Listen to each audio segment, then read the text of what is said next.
जय गौ माता मित्रों। आज शेरडीना शाह नाखवानुं चालू कर्युं छे।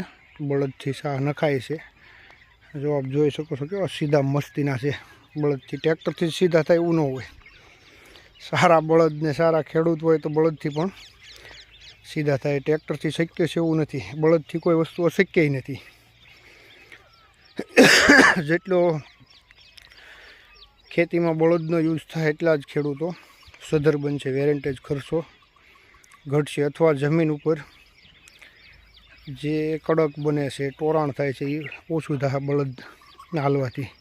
त्यारे साट आवी गेला छे भीनुं छे छतांय बळदथी शाह रेडी हाई क्लास कम्प्लीट पड़े छे। जो शाह नाखी रह्या छे। शेरडीना शाह छे 3 फूटनुं अंतर छे। काले शेरडी सोंपवानी छे। पछी जोईए छीए केवो वरसादनुं वातावरण रहे छे ने हूँ थाय छे। जो हाई क्लास शाह पड़े छे एकदम परफेक्ट। जय गौ माता।